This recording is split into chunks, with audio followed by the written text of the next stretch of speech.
it was eerily quiet. And then my mind was kind of like, the head in the fishbowl. Then it takes me into the bathroom and says, this is how you brush your teeth. Brush, rinse, repeat. Brush, rinse, repeat. Brush, rinse, repeat. But there were two girls, and it was like, you'll have to give us a ride. You can't fill us no. You can't refuse us. He'll let us in his car. Thoughts were all alone in this empty void.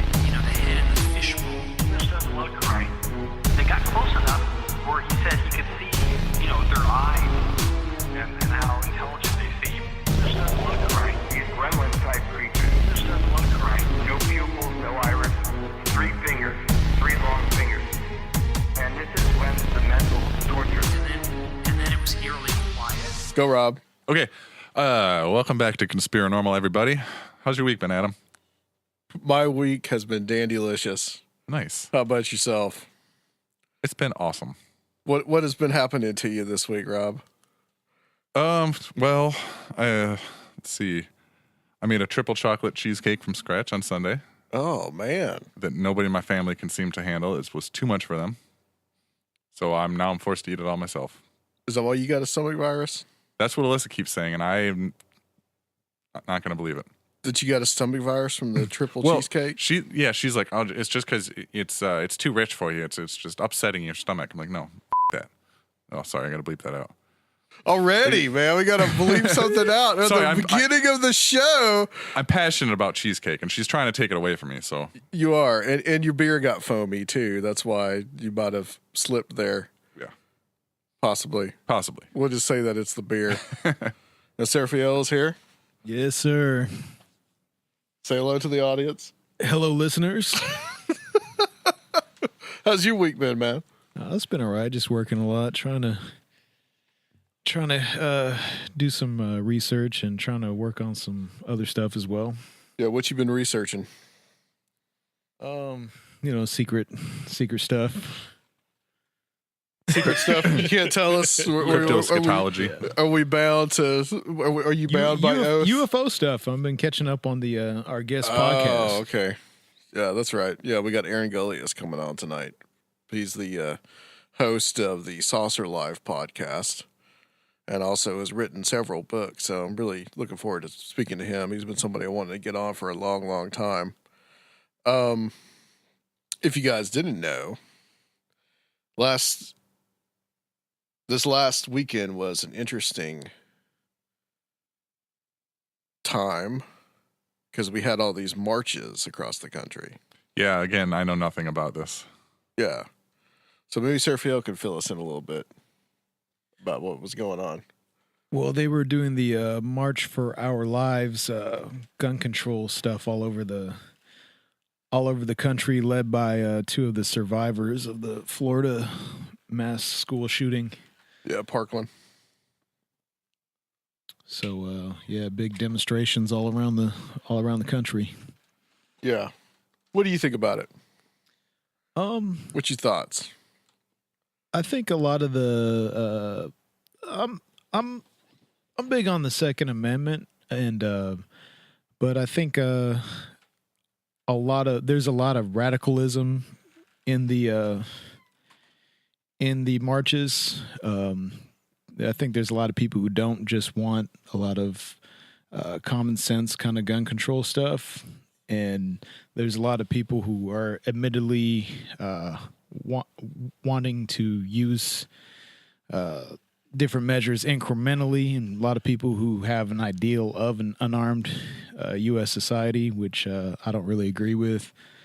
But, they have their rights to demonstrate. I just do feel like a lot of people are being manipulated, but that's politics. Yeah, I feel much the same way. I mean,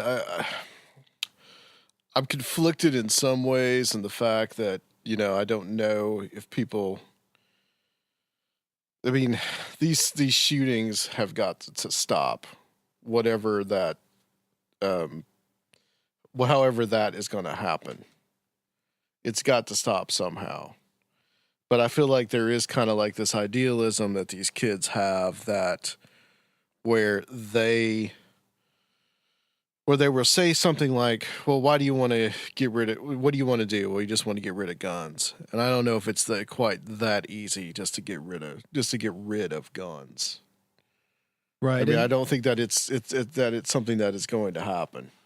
It's not feasibly realistic to get everybody on board for that, despite how many people marched against it. And it's really showing just how, like with almost every other issue, how completely divided our country is. Mm-hmm.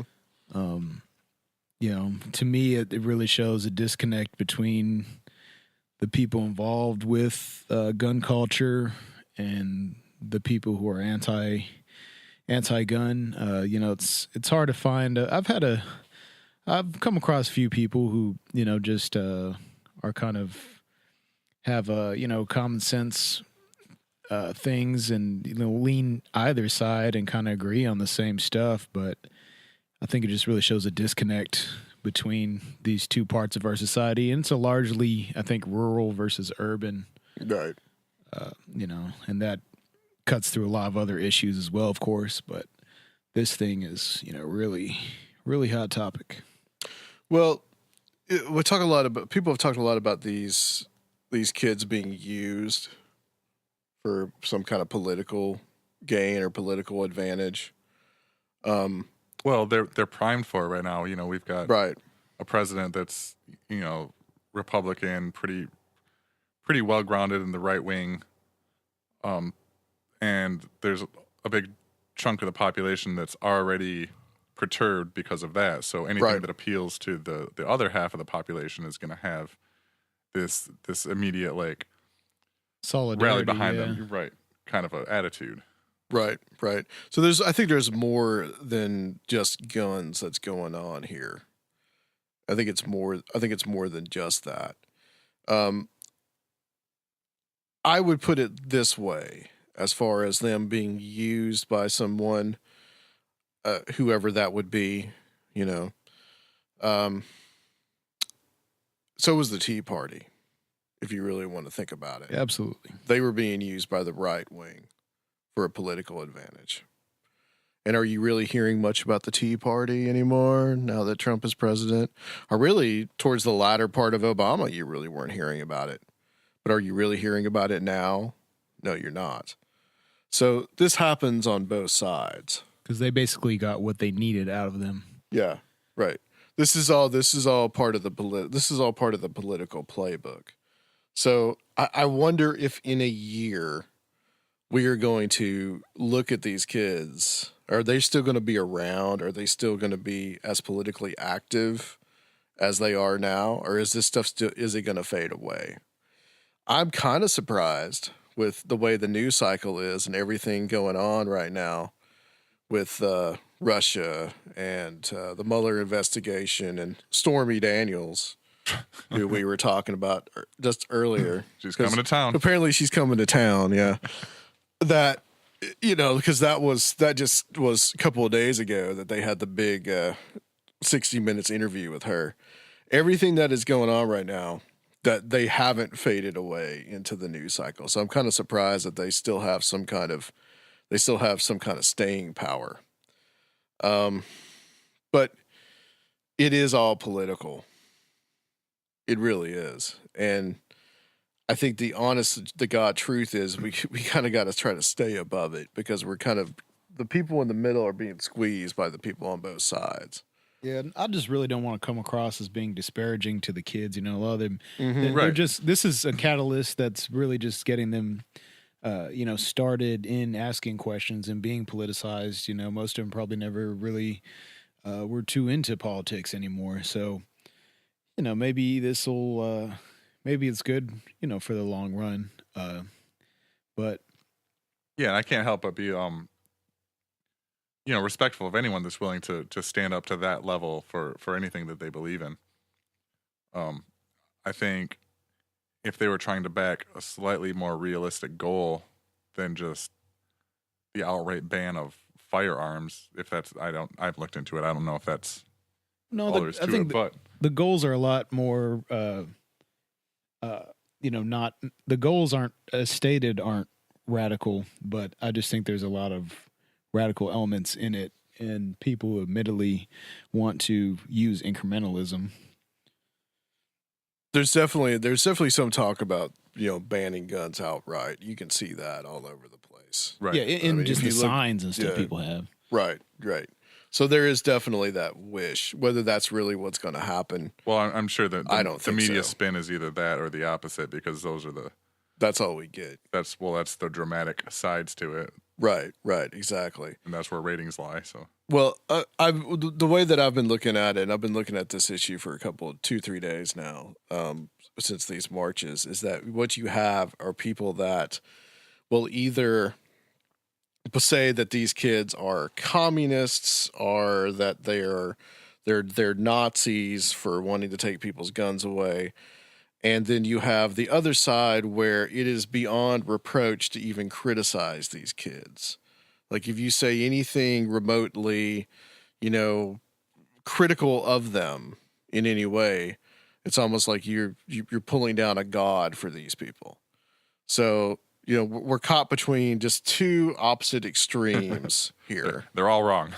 I've gotten into some well-intentioned arguments lately about it, and it reminds me of like the atmosphere after 9/11, and with criticizing any kind of military actions after 9/11. It's like this atmosphere was created with this sanctity around whatever the administration wanted to do. And the tragedy was used to create that atmosphere of sanctity around it. And if you question what was happening, it was like you were... Yeah, if you question giving up our liberties, then you're not a patriot. Somehow. Yeah, or you were, you were disrespecting the people who died in Right. 9/11. Yeah, you're in this case, if you don't support these kids, you're disrespecting the kids that died in the Parkland school shooting, or the kids that died in all the other school shootings, which is admittedly a real problem. Right, absolutely. And it's something I wish we could focus on finding the root cause of, because I'm not a huge fan of like military grade weapons. I don't think that people should not be able to own them. I don't think that's the problem. I wish we could figure out why this kind of stuff happens more in our culture than other cultures, and maybe focus on that. It could be part of it is that there's a certain an uncertainty in people's lives here in this country, as opposed to maybe a European country where maybe people have much more certainty of what's going to happen in their lives. Here, Sergio put it beautifully before, where you said that, here it's basically you just throw people into the pool and say swim. Yeah. Well, and we're fed a lot of dreams in this country that you become like 16 or 17 and you start to like look around and realize that like it's kind of a load of crap. Right. And it's real disillusioning probably to a lot of people. Like, I have 2 kids, and I've always been really honest with them. Like, this is a hard, cruel, cold world. I've never told them anything other than that. Mm-hmm. They're not surprised. But I mean, I can see where like a lot of other kids would get to that age and they're like, oh, I'm never going to own a Lamborghini and be like a huge rock star, so I'm going to lash out in whatever way I can. Right.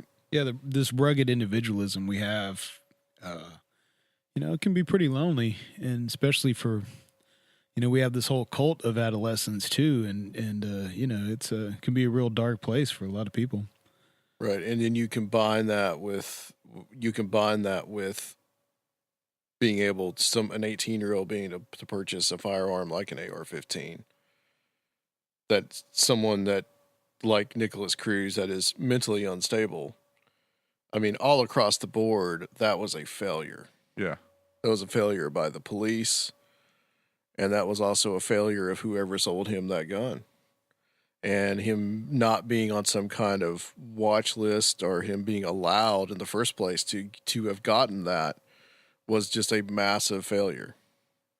Same for the shooter that was in Texas that shot up that church a few months ago.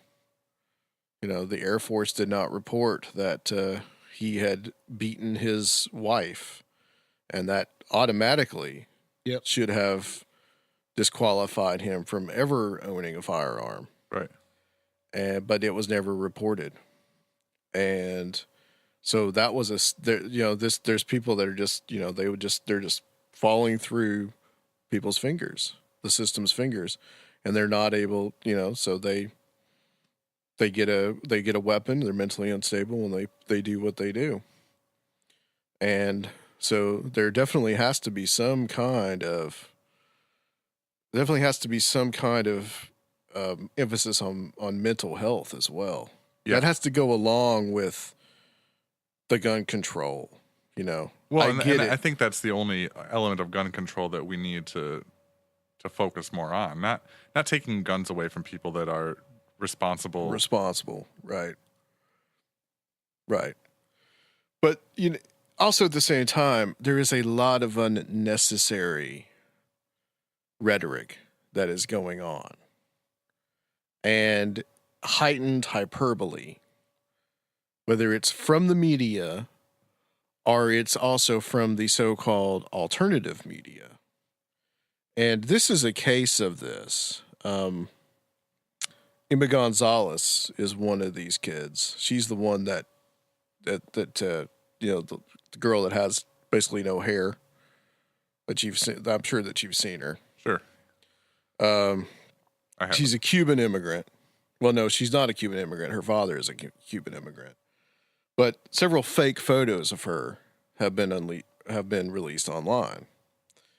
And this has caused just a huge shitstorm the last few days.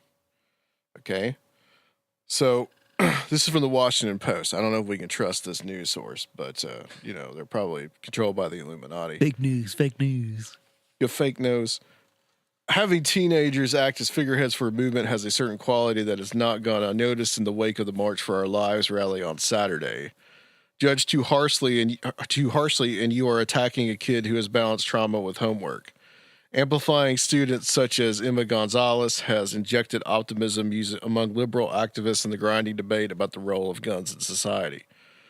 Gonzalez, 18, has been at the flashpoint of this dynamic, appearing in newspapers, on magazine covers, and in a prominent spot at the Anchor rally in Washington, where her speech, which included a prolonged silence, lasted as long as the 6 minutes it took a gunman at her high school in Parkland, Florida, to kill 17 people on Valentine's Day. Gun control advocates have held up Gonzalez as a figurehead of the movement, splashing her trademark shaved head on T-shirts and viral images. Then there is another viewpoint of her activism. A doctored animation of a Gonzalez tearing the U.S. Constitution in half circulated on social media during the rally, after it was lifted from a Teen Vogue story about teenage activists. In the real image, Gonzalez is ripping apart a gun range target. The doctored image mushrooming across social media appeared to confirm the belief among social Second Amendment absolutists that calls for stricter gun control measures are transgressive, destroying the very foundations of the United States. The animation bounced around conservative Twitter before it received a signal boost Saturday from actor Adam Baldwin. He tweeted to 250,000 followers with a hashtag reading Varwärts, the German word for forward, and an apparent reference to the Hitler Youth, whose march song also included the word. Gab, the Twitter-like social network that is a popular refugee for the alt-right, tweeted the animation on Saturday to more than 100,000 followers, then hours later asserted it was satire. It racked up more than 1,200 retweets. That still images looking very sophisticated than the glitchy animation went further, appearing to be taken as legitimate by some conservative-minded Twitter users. The pushback seems to have gained more traction than the original images, although that means the original images are also spread wider. Okay. So basically, there was film of her taken with some other students behind her, all girls, and she is ripping up a Target sign. And someone photoshopped her ripping up the Constitution. And it exploded, right? It did not explode. Yeah. Not literally in the video, but right. It exploded all over the internet. Right. that she was ripping up the Constitution. There was also another one that showed on her, she has a jacket, one of those jean jackets that has all these patches on them, right? And on one, she has a Cuban flag on like her shoulder of the jacket.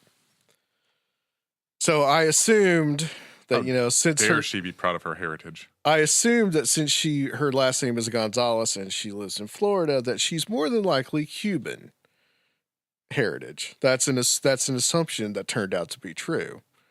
Her father is a Cuban immigrant who actually left Castro's Cuba, right?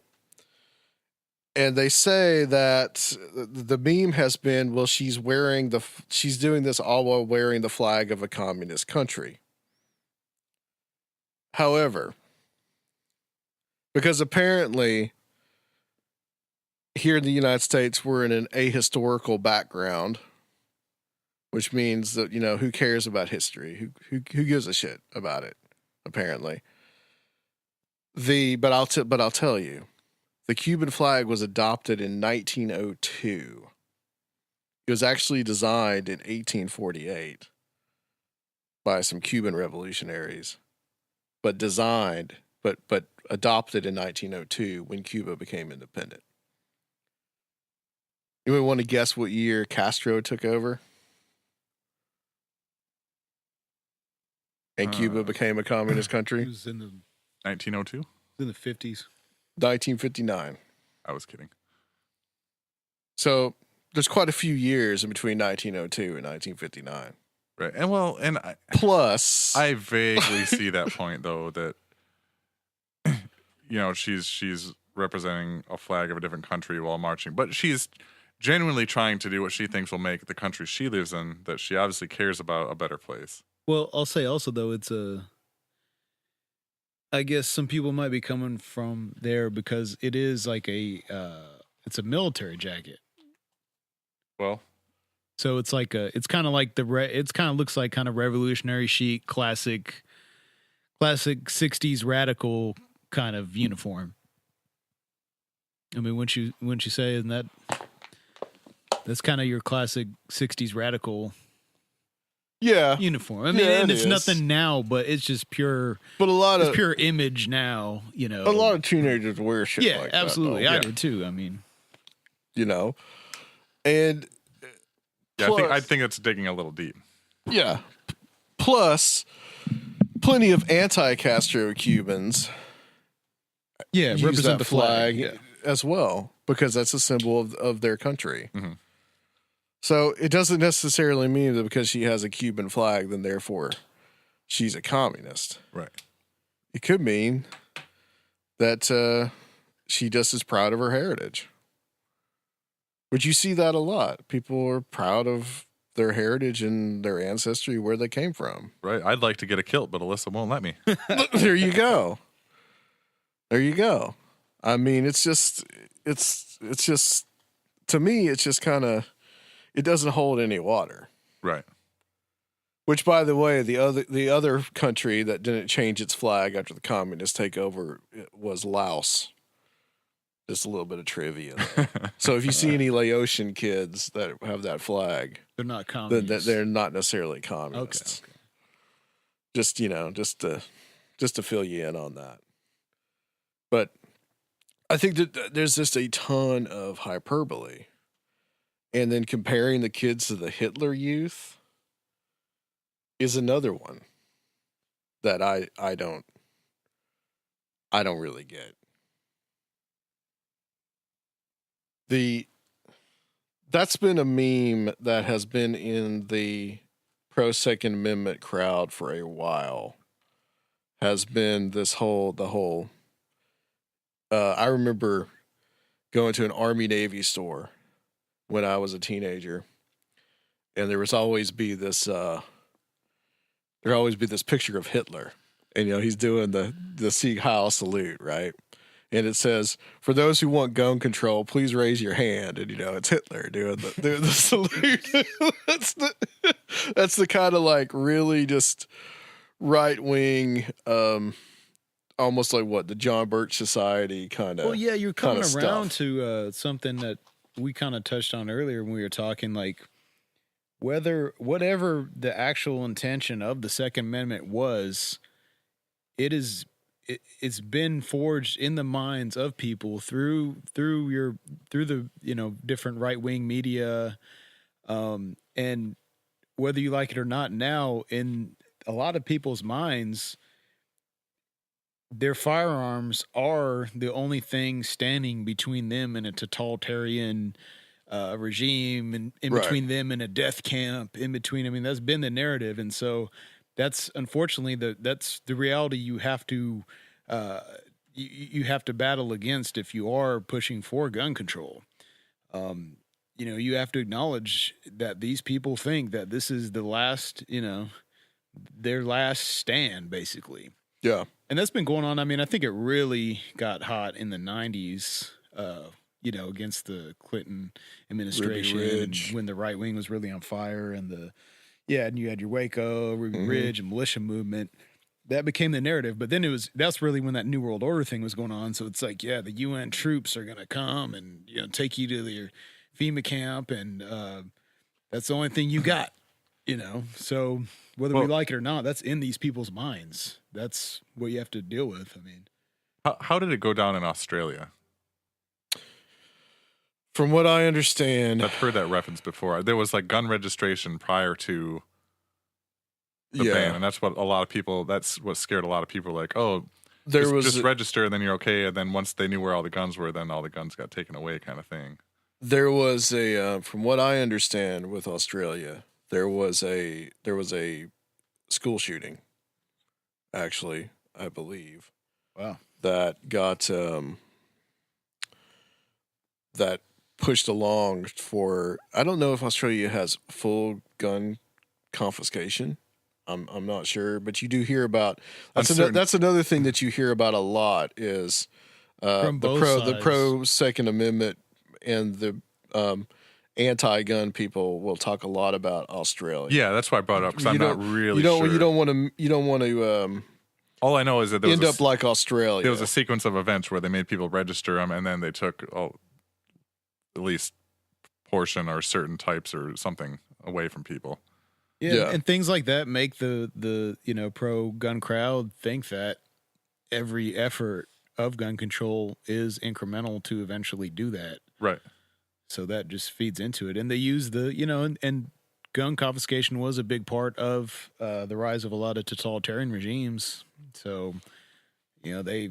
And I'm not saying that they're all wrong either. No, yeah, I mean, I understand why some people might, have those fears, because that was the historical precedent. That is what happened in Nazi Germany and most of the communist countries. I mean, that is how it went down. Yeah, it's interesting. I saw something posted earlier today that I'm looking for here, that where they were talking about, and this was actually from an article from 2013. I don't know really what it was in reference to. Probably something about the whole Sandy Hook thing and the push for gun control then. But it was an article about what really happened in the Third Reich about gun control. And this article said that what had happened was that after World War I, the Weimar Republic had actually instituted stricter gun control laws. And the gun control law that has always been referred by the pro-Second Amendment crowd actually made it easier for Germans to get guns. Now, at the time, it did obviously not allow Jews to have guns. But Jews in 1938 Germany were not allowed to do anything. Okay? So that was an interesting article to read. That some of that is actually some of that is actually somewhat of a myth, or it's a misunderstanding of what actually happened. And the Weimar regulations would have been probably more to stop communist insurgents. Yeah, and some of it also was due to the Treaty of Versailles as well. Some of the weapons restrictions that were put in place during that treaty. So I don't know exactly what happened there. So there's actually there's a lot of myths on both sides of this debate. It seems like to me that people just can't seem to get past about all this. And you were saying, Sergio, that there's a certain amount of self-fulfilling prophecy here, because if people believe that their guns are going to be taken away, oh yeah, then once somebody comes in to, if we have some kind of more restrictive gun control, then you were saying that, imagine a 1,000 Ruby Ridges, like it would be like that all the time.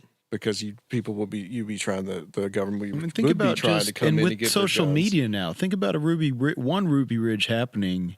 Yep. Facebook Live. I mean, think about 5 or 10 in a year. Just that's feasible.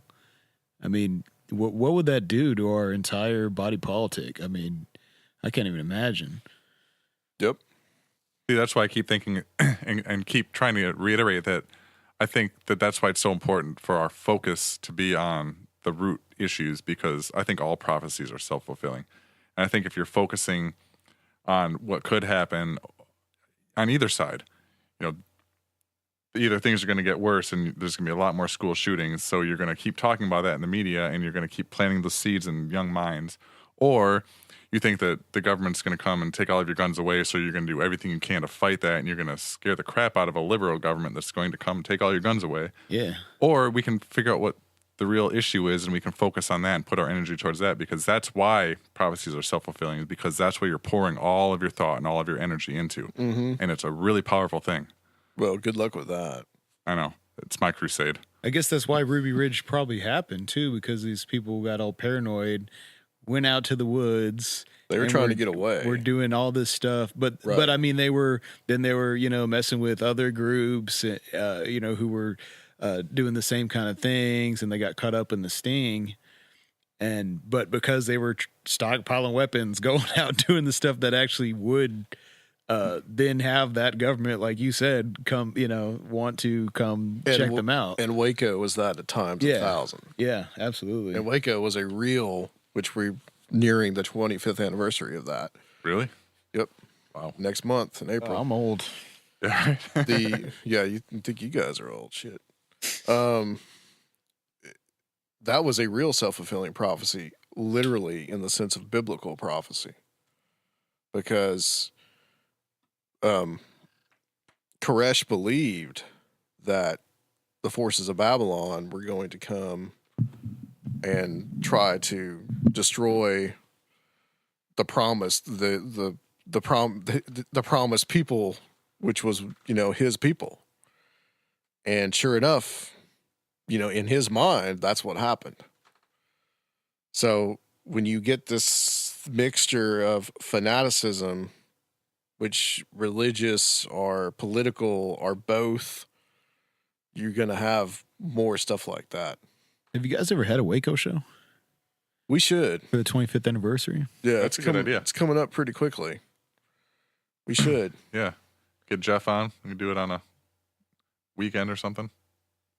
Get Jeff on to talk about Waco? Oh, yeah. I'm sure he's pretty knowledgeable when it comes to that kind of stuff. Is he? Yeah. Okay. History and... There is a guy, I think, that's making the rounds about that actually was a Waco survivor. Oh. So maybe try to... He might be busy that week. Yeah, well, we could do it after. I mean, it doesn't have to be like around the same time. We could just replay David Koresh's one of his heavy metal bands. Yeah.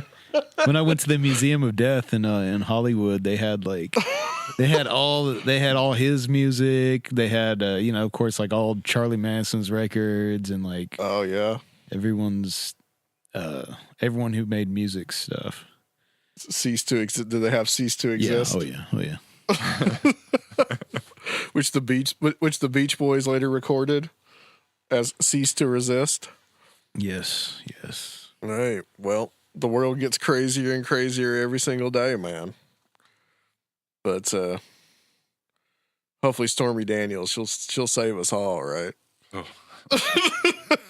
Who knows what kind of if she and her lawyers get their way, who knows what bomb she's going to drop. Yeah, I know. Man. That's the other thing that could get fairly serious here. And the thing is, so many people are out there just saying, well, just impeach Trump, impeach him. You realize how much more that's going to paralyze the country? I mean, it's not going to be pretty. You honestly think that he's going to go down without a fight? I seriously doubt it. I could see it getting real ugly. Well, yeah, it will get real ugly real quick. Yeah, it would. But maybe even socially too. Yeah. Well, look what we had, what we've had recently. I could see, think about even larger type of, Charlottesville situation, people on both sides out in the streets, Americans fighting each other, some of them armed. I mean, that's the nightmare scenario, I think. Yeah. That could kind of happen. I was worried about it happening last year, but. Yeah. I mean, through those last couple of years of Obama, I was worried about it too, because you saw a lot of that. Yeah. Especially with the Black Lives Matter, that those struggles that were going on, and cops getting shot, and it's just all the crazy shit that was going on. Baton Rouge and Dallas, and there's all these self-appointed paramilitary people just showing up at the demonstrations to keep peace, but they're just walking around with guns and. Well, did you see that could have gone south? Yeah, you saw. Did you see some of the pictures from? Yeah, from these rallies. These guys carrying these AR-15s around little kids. I mean, they're not doing anything to help themselves with that. I mean, so come on, like they look really bad doing something like that. All right, well, let's break it off here. And we'll go to the guests, and we'll come back on the other side. I'll have maybe one more story to read. So, guys, we're going to talk to Aaron Gulyas, the producer and host and creator of the podcast, The Saucer Life. And we'll be back on Conspirinormal.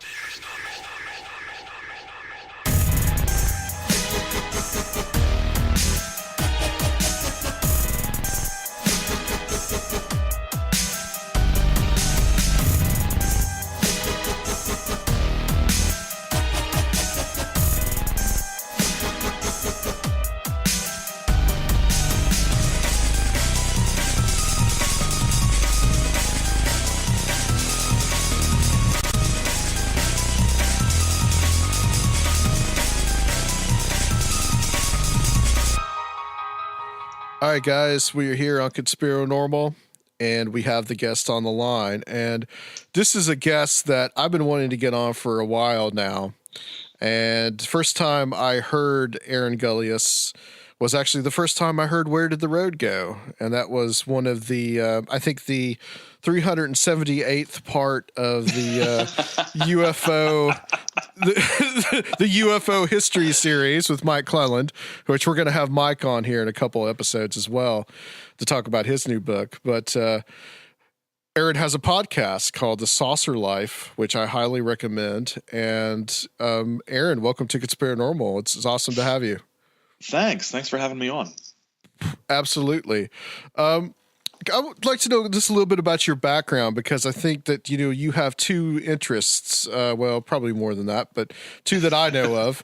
One is UFOs and the other is history. And I got to talk about like how you kind of combine those two. Okay. Yeah. I teach history at Mott Community College in Flint, Michigan. So that sort of history is my my profession. It's actually interesting that you call it an interest, because people assume that since I teach history that I just like read a bunch of history books all the time, and I don't, because it's too much like work a lot of times. But no, I still love it, and actually what I find is that I enjoy history, but what I love doing, and sort of as far as a calling goes, it's telling stories and teaching and explaining and helping people, understand how things happened. And history just happens to be the subject that I do well at that. So history teaching, and at the college about 39 other sort of pseudo semi-administrative things that are not very fun at all, and then some freelance writing and editing and things on the side. As far as my other interests, and this sort of ties in graduate school, my master's thesis was on UFO belief during the Cold War, basically from 1947 up until the Condon Report or so in 1969, 1970. So when I, finally got a job teaching and didn't a long time without writing anything, because suddenly I didn't have to, for classes, I decided to take a chance and write a book about contactees, UFO contactees from the 50s really to the present, sort of expand my my master's thesis, and that was fun, and I enjoyed it. And then that followed that up with a book called the Paranormal and the Paranoid, which is sort of a study of paranormal and conspiracy theory based TV series from the 1990s. Sort of a media studies sort of thing, and then a book about conspiracy culture, and then then a book of essays called The Chaos Conundrum, that sort of delves into some UFO stuff and some other paranormally type things, and sort of more of a less footnote heavy way, and then a book about using public service films and newsreels in the history classroom, just because I felt like I needed to do a book that had nothing to do with anything weird, and was it was sort of a credibility thing. It's like, I really should, have somebody publish a book that I write that has nothing to do with any of this, just so people at work don't think I'm too strange. But I've always been interested in this stuff. I've been interested for a very long time, since I was a kid, and got a book from you guys remember Scholastic Book Club and stuff like that? Yeah, I remember that. Ordered books at school. There was a book that I think my friend and I actually owned it jointly, because we didn't have enough money for the $3 book. But it was, so we there's a bunch of books that we sort of shared. It was weird. He has them all now, I think. But it was called The World's Most Famous Ghosts by Daniel Cohen. Okay. Who wrote a bunch of kids' books about paranormal stuff back in the 70s. So I started reading about that. And then in high school, I was, always interested in the topic a little bit. And then the X-Files came out in 93, when I think I was a senior in high school. And next year I went off to college and had access to the internet and discovered, Usenet and all the weirdos on Usenet, Bill Cooper and John Lear and all of those guys, about 3 years after most people figured out they were making stuff up. So do you have a copy of Behold a Pale Horse? Because I do. Yeah, there you go. Yeah, there was one point, and that at one point in graduate school when I was, dirt poor, I was the unshaven, shabbily dressed man at the blood plasma selling center reading Bill Cooper's Behold a Pale Horse. And everybody sort of I was like, it's for work, and nobody believed me. But I absolutely was that guy. Yeah, my only regret is that I bought I bought it used, but my used copy of Behold a Pale Horse doesn't have any previous owner's insane notes in it. That's the best thing about buying used conspiracy theory books, is just the strange, bizarre things people write in them. And my copy of Cooper doesn't have that. Probably the previous owner didn't read it because they opened it up and realized that 40% of it was stuff Cooper had photocopied from somewhere else. It's a terrible book. My copy has several underlines and lots of arrows in it and stuff. I'll have to go look at it and see what it all means. My favorite note taking was in a copy of Jim Keith's case book on Alternative 3, which is about Alternative 3. And there's like, it's not just like notes in the margin. There's like whole paragraphs. And I happen to have it right here.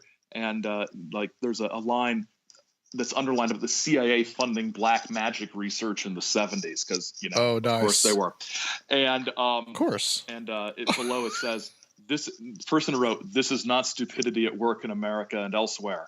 This is the apocalyptic fulfillment of biblical prophecy which precedes the end of the Earth age. These are the very real horrors of the end times." Nice, very nice. Awesome. So I couldn't agree more. I know, right? I'm just sad my Cooper copy doesn't have more stuff like that because it's fun. So I just sort of got into this stuff through mostly through the internet. It's boy, when I say it out loud, it sounds like the saddest dang thing you ever heard, doesn't it? Did you have some sort of sighting or experience? No, I was looking on Usenet and couldn't figure out, how to download anything interesting, and then I read something by a guy named John Lear that sort of spoke to me.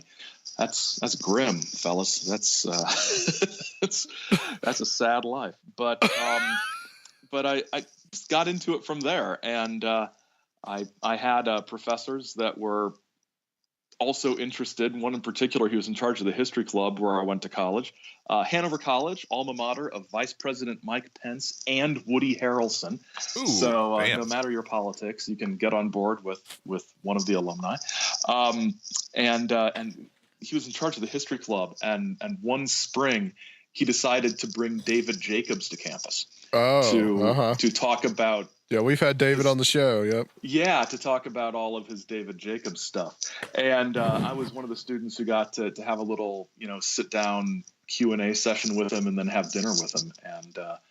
And he was strange. I mean, ideas aside, he was a strange person to talk to. Huh.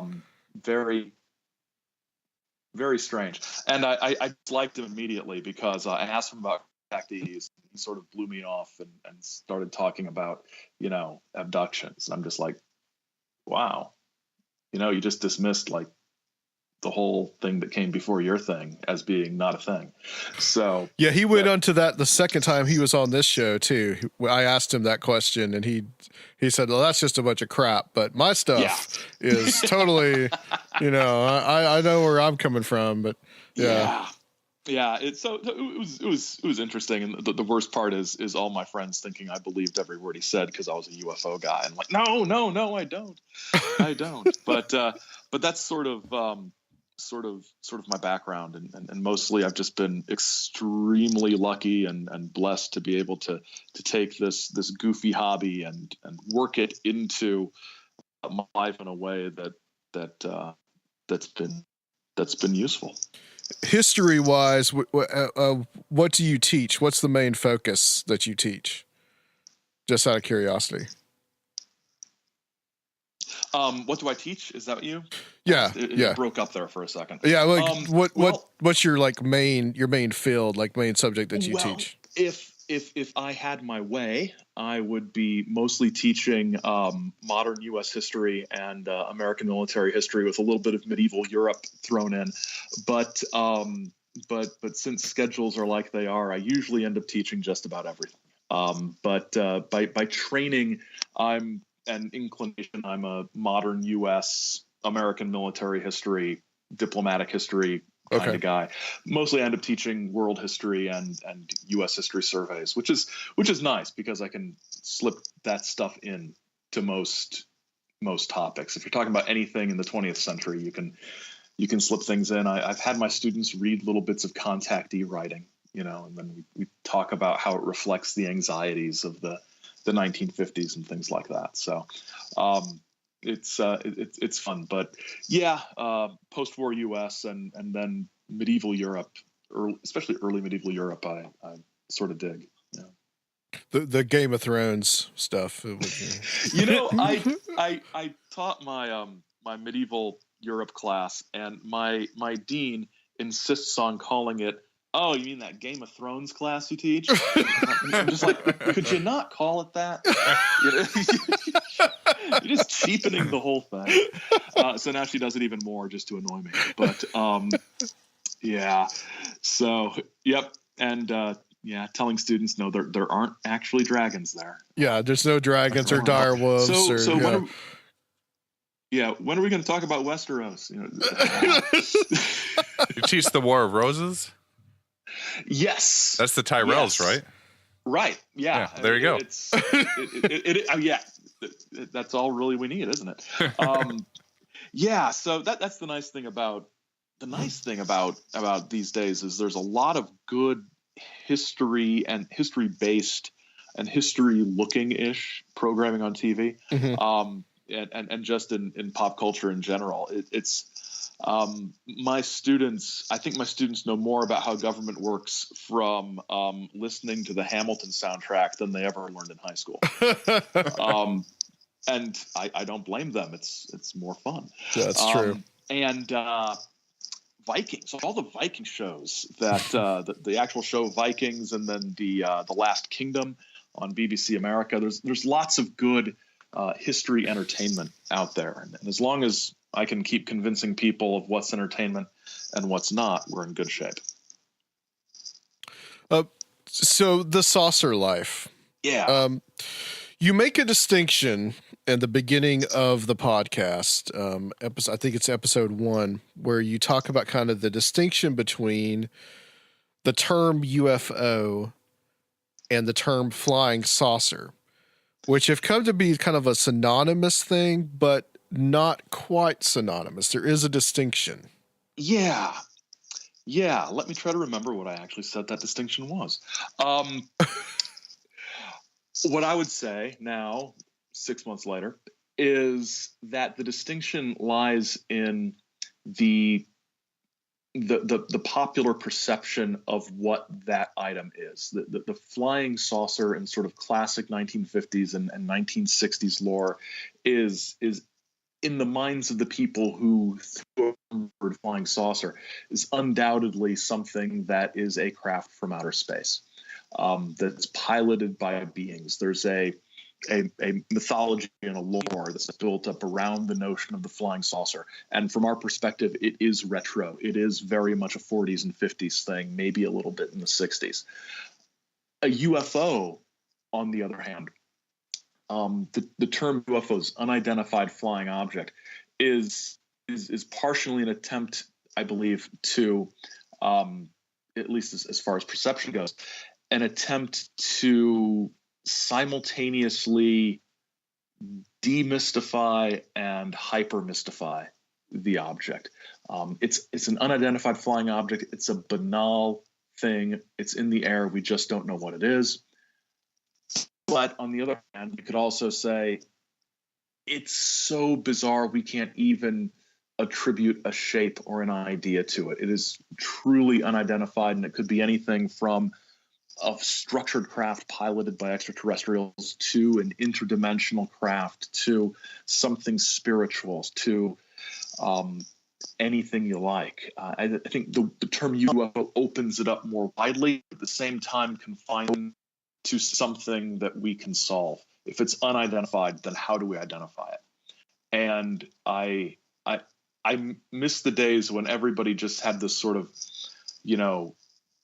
gut level, informed by the media and or whatever they read. Well, it must be aliens from space and they're flying saucers. UFO, then you're looking for an answer. And I'm not sure if looking for an answer is as fun as just finding more questions, which is usually what ends up happening anyway. I couldn't agree more. It's one of those subjects where I don't think the answers are out there, but I think that knowing what all the questions are is very actually important, and just as fun, like what you said. Yeah, I mean, I don't want to be sort of rude to people, but I've actually said to people, I can't remember who it was, so I can't say who it was, but I've said things like, I don't know what the solution to the flying saucer mystery is, but I'm pretty sure that you don't have it. Huh. Not because I think you're wrong necessarily, not because I can pick holes in your argument, but because you're using words and concepts that might not apply to the concept at all. I think that it might be stranger than we could possibly give it credit for. And, Right. and merely using science to explain it won't work. Merely using religion to explain it won't work. Merely using various made up things like I've got an interdimensional theory won't work. It's none of it is just one thing. And I think each manifestation, whether it be flying saucers or ghosts or even cryptozoological things, it's a constellation of phenomenon rather than each thing being discrete sometimes. And I think flying saucer sort of puts things in this sort of almost a more ethereal mind space where we're calling it this based on what we perceive the shape to be, but we're not defining it as anything, because a flying object makes all sorts of assumptions about physicality, about materialism, about physics, as far as it being something that's flying rather than just something you perceive to be flying. So I think there's a lot to unpack between the two concepts. Yeah, I would agree. And it's flying saucer. It seems to me, especially from listening to your podcast, it seems to me like there is definitely a kind of it's set in its own kind of time period. This idea that when we hadn't gone to the moon, we hadn't really left the planet in any kind of like significant way. That this idea that there could be other species in our own solar system, and therefore these are nuts and bolts craft or visiting here. And later on, as time develops, things become more and more kind of prosaic. Yeah, they really do. In the first few years, from the late 40s into the early 50s, is such a really neatly expansive set of views, from the purely materialistic to the just, I don't even know how to put a word to it, but using all of the sort of 19th century American spiritualism of Meade Lane and the Borderland Sciences Research Associates and those guys and fitting it into that world. And then, the early Cold War paranoia that it might be a Soviet secret weapon or an American secret weapon. Everything was much more wide open in the early days. Even if the I don't want to say revisionist history, because I sound like a person who says revisionist history. But even the sort of accepted narrative of Kenneth Arnold saw a saucer, and then along came Donald Kehoe and NICAP to solve the mystery in the face of the government cover-up, and the government kept covering everything up, and then the Condon Commission said it was all a joke, and then MUFON comes along, and now MUFON's dumb, so there's my carefully nuanced critique of MUFON. It's dumb. So there's that sort of narrative that if you read any random book like UFOs for Beginners, it has that sort of, it's always been this way and we're still looking for the solution, ignoring the fact that, why don't we have psychic channelers try to, get a message beamed to them from the ether craft or whatever, that gets pushed under the rug. And I'm not saying it was ever dominant, but it was there. And I think what the podcast tries to do is pick out some of those approaches that have been left behind in the bin of psychology and try to resurrect them a little bit and take well-known topics and try to find some new angle. Okay, I was just gonna say it's really cool how he used the phenomenon as like a window to explore history and what was going on in society at the time. It seems like a really good tool for that. It is. It's a lens. It's a lens just like anything else, right? We can look at history through the lens of gender, through the lens of class, through the lens of politics or war or anything. Why not in religion? And if we're looking at history through the lens of religion, then the paranormal and belief in the paranormal is right in line with that. So I'm happy that more scholars are looking at this topic. It tends to be more in the cultural studies and sociology areas, but Right. But it's finally getting some time. Yeah. Cool. Yeah, indeed, it really is. So I'm going to let's talk about this. Some of the contactees that you talk about in the podcast, and I'm sure that this is also in your book. George Adamski is an important one, and also Von Tassel is an important one. Yeah. So let's talk about Adamski. You know, where does he come in? What were his claims? You know, how seriously was he taken? He was taken very seriously by people who thought he was telling the truth. As time went on, that number began to drop.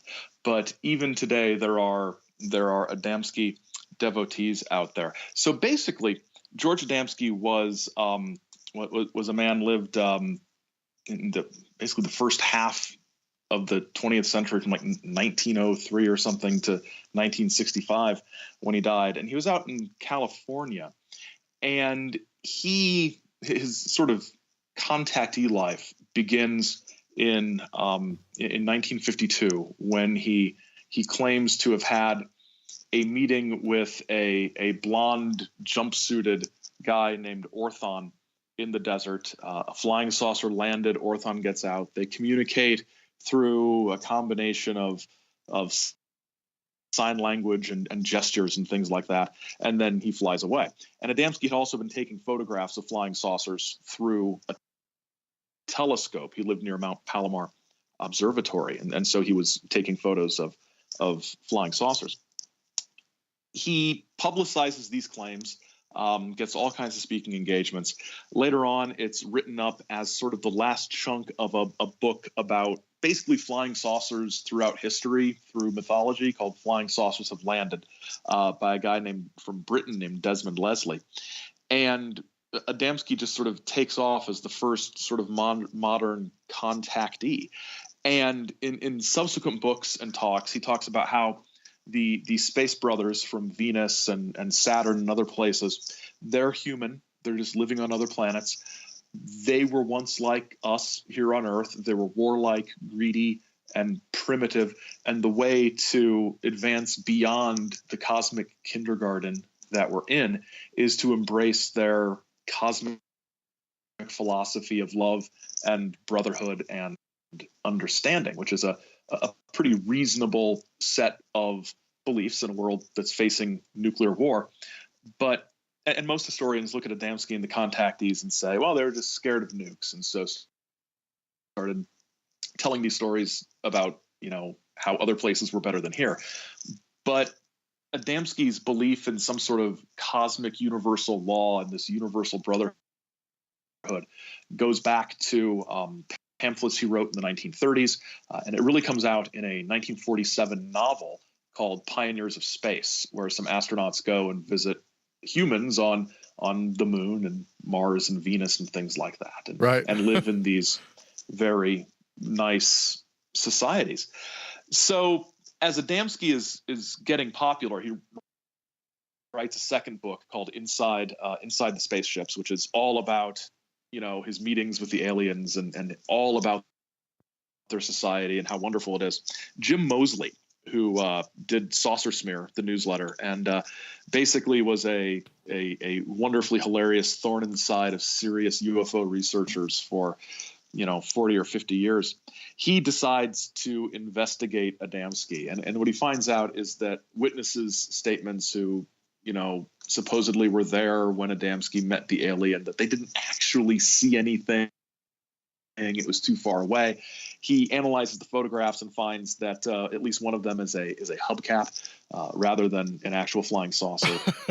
and so Mosley does this expose on Adamski, but he says, you know, he believes that Adamski's claims are false, but his beliefs are genuine, and that's generally the angle I've taken with these contactees, is that, you know, while they may not have been telling the truth about aliens, I think some of them might have had some kind of experience of some sort, maybe with something that wanted them to think they were an alien for whatever reason.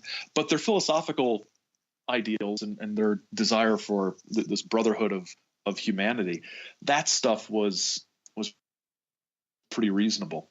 My favorite Adamski sort of story theory thing is that after he died, he went to join, his spirit ascended to join the other space brothers out in space and sit on the ruling council, and that from time to time he manifests here on Earth to guide us along our way. Basically, Adamski becomes almost a space Jesus kind of figure, which is very strange. There's a story about how he had a very strange belly button, and it gets weird. But even today, there's a George Adamski International Foundation, and if anybody reads my Contactee book, Extraterrestrials in the American Zeitgeist, you'll notice that there is an ugly George Adamski Foundation web address sort of watermark on all the Adamski pictures, because that is the only way I would get them to sign a release to be able to use their photos.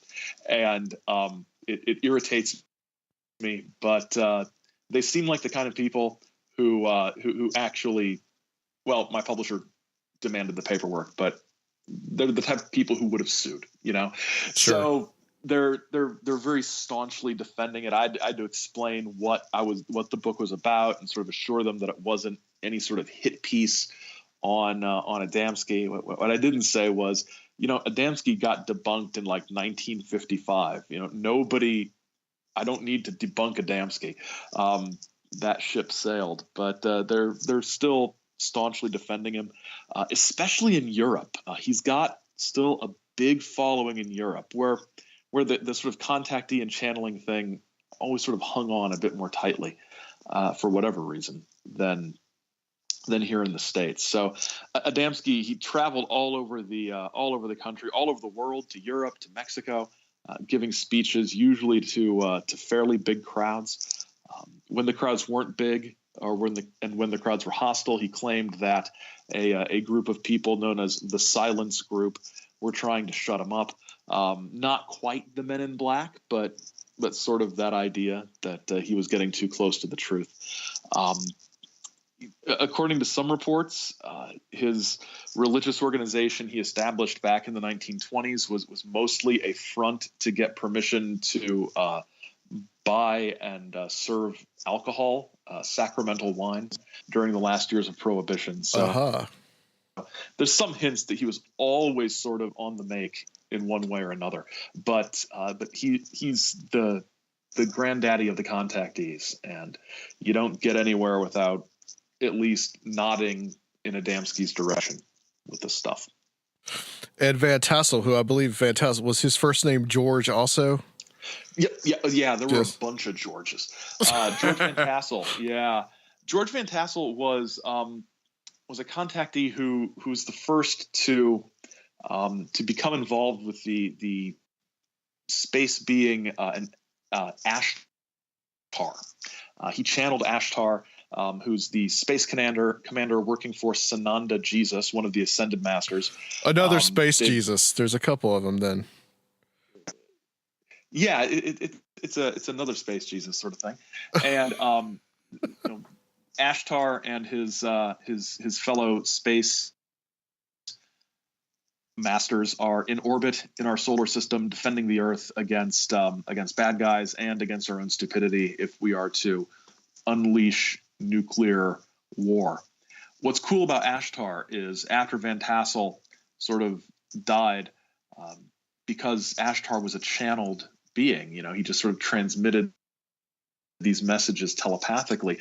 Anybody could just say they were channeling Ashtar. And so the Ashtar myth has lived on up to if you go out on the internet, you will find people today who are still channeling Ashtar. And then you'll have three different people channeling Ashtar, and they'll all say different things. And so there's a fight over who's really channeling Ashtar. And it turns in, it can turn into a whole thing. Yeah, Ashtar gets around, man. And now you have the Ashtar Command, which I guess is one of the three. Yeah, Ashtar Command was sort of an offshoot by a guy who thought that Van Tassel wasn't doing enough to make money off of Ashtar. Van Tassel's other big claim to fame was he had a house at Giant Rock out in California, and in I think Landers, California, and he started the Giant Rock Flying Saucer Convention. This became like the annual happening for the UFO crowd. Everybody who was anybody would be there giving a talk at Giant Rock. So, and he built a building/machine called the Integratron, so this domed building that did something with energy and revitalized you and enhanced your psychic abilities or something like that. So one of the names that wasn't just a channeler, he was active and really establishing kind of a scene among the UFO crowd, like the first big sort of UFO or flying saucer conventions as we might recognize them today. Yeah, I want to get out to see the Integratron. That's like a personal goal. It'd be great. Have you never been out there? I've never been out there. Never been out there. I need to see the Integratron, and I need to see the Georgia Guidestones. Those are my two things that I need to see. I have seen the Guidestones a few times. So is it pretty impressive? It is pretty impressive. It's very, very interesting. Do you have a question, Sergio? Oh no, I was just taking down some notes to ask some questions later. Oh, okay. That sounds ominous. Another one that's you talk about is Truman Bethram and his friend Aura Raines. She was tops in shapeliness and beauty. Yeah, Aura Raines was Truman Bethram was he worked for the railroad, sort of some kind of laborer for the railroad, and he was out in California, as just about all these guys were back in the day. And he had a visit from a flying saucer, and it was captained by a woman from the planet Clarion named Aura Raines, and he described her as being beautiful and you know, all sorts of not like creepy descriptions of her beauty, but he wouldn't stop talking about her beauty and her charm and her intelligence. And what's great is, well, not great, actually, this is pretty horrible, but his wife became convinced that he was cheating on her, not necessarily with somebody from the planet Clarion on a spaceship, but all this was like a way to cover up like an actual affair he was having. In the book, you know, they later get divorced for, I think, a much broader variety of reasons. But in the book, it's hilarious because Bethram's Aboard a Flying Saucer was basically the second contactee book that was published after Adamskis' account. And at the end of Bethram's book, he tells the story about the only way he could get his wife to believe him, that Aura was a space woman, not just some woman he was running around on her with. He had George Adamski visit his wife and explain the truth about the space beings. And she believed him then. Once she talked to Professor, in quotes, Professor Adamski, she believed it. But at first she didn't. And Bethram was, he wrote another sort of pamphlet that wasn't flying saucer based at all. It was more a political tract about that's vaguely socialist, but not enough socialist to get him in trouble there in the 1950s.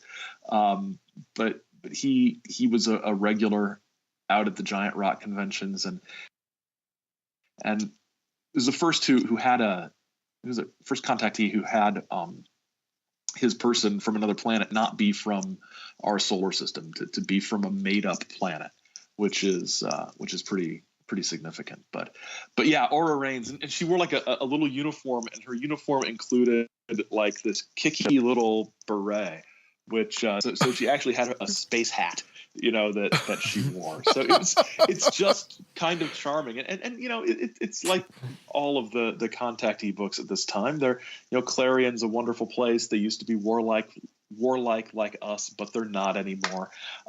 They all believe in God. Which God? Let's not talk about that. But they all believe in God. Which God? Well, whichever one you think they do, pal. Okay, just whatever makes you happy. So, just this sort of vague, fantasy land that'd be great if our world was like this. And did these guys kind of associate with each other? Because you talk about Bethram having some kind of association with Adamski. Did they communicate? Did they kind of feed off each other in a way? This kind of like this association. Yeah, it's kind of difficult. It's kind of difficult to know. They many times knew each other. Often they were speaking at the same saucer clubs and conventions and things. So they were on the same speaking circuit, and sometimes they did sort of work together. George Hunt Williamson, who would do some channeling and really pioneered a lot of the Ancient Aliens type of stuff. He was one of the original so-called witnesses that were at Adamski's original contact, but they later had an argument over whether or not psychic messages were any good. For the most part, though, what you see is that a lot of times they sort of view each other as colleagues, but also competitors. They're all trying to get booked for speaking gigs. They're all trying to sell books, and they're all trying to get good press and magazines and newspapers. So they are economically very much in competition with each other.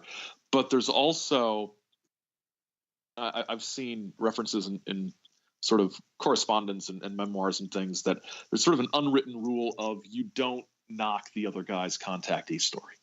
And that's one thing you see is that most of the contactees, they tell their own story. They do not attack other people's story. They don't say, I'm the only one who met the Venusians because they were like this. Adamski didn't meet him. He's wrong about, what kind of fruit they served at lunch because I had lunch with him. You don't get that. There's a sense that we're all trying to get a share of this flying saucer, pie or whatever. So let's not damage each other. Let's all go out there and let's all make money with these stories. And if you got two contactees on the same card at an event, they will, mention the similarities between their story and another guy's story. And a lot of these stories were very similar to each other in the broad outline. So it was easy to do that. Most of all, you don't knock somebody's story or debunk them because odds are their contactee story is no more flimsy than yours is. So you don't want to go down the road of encouraging scrutiny on your stories about meeting the space people. So you're competitors, but you're also colleagues, and you're all sort of cooperating to keep things going. To be honest, this is a horrible analogy, but in a lot of ways, it's I was going to say it's a pro wrestling sort of thing, but it does sort of come out of this carnival tradition a little bit. Right. People might have been believers in the contactee story, but for a lot of contactees, they weren't believers or followers. They were marks. They were marks there to pay money and buy a ticket. And you're gonna sell more tickets if you have a bunch of different guys at the show. You're gonna sell more books if you get more exposure, and that means not alienating people who could get you booked for a speaking gig or something like that. So I get the sense they were all sort of in it together, especially during the early years there in the 50s. going back to something you said about them possibly having some kind of real experience, it's so much in the UFO contactee and then later in the UFO abductee experiences, mythology, whatever word you want to use. There is a very, to me, there's a very much similar aspect to like religious experience. Yeah. So do you think that these guys that may be what they were having, like kind of like an altered state kind of experience when they were meeting these beings? I think that's entirely possible. Yeah.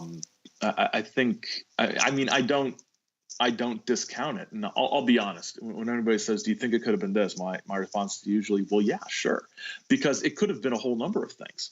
I'm not married to any particular theory, and I think there's a lot of overlap with sort of transformative religious experiences and visions, and especially the idea of getting messages to spread around to people. There's, it's very much, I don't, St. Paul on the road to Damascus, having this life-changing experience and then spreading this message that he'd been convinced of. That's not too different from what the contactees were doing. Now, the question then becomes, in our sort of, idea of, raising more questions than finding answers, is who's doing this communicating and why. And that sort of, when I take my historian hat off and put my, weirdo hat on, everybody's got a sort of take on what might be communicating or what might be out there from.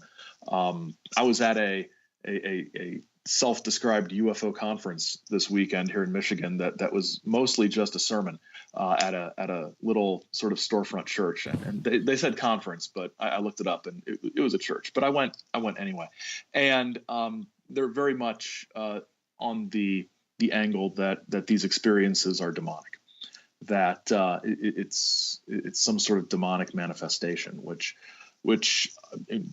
yeah, that sounds at least as plausible to me as aliens from space.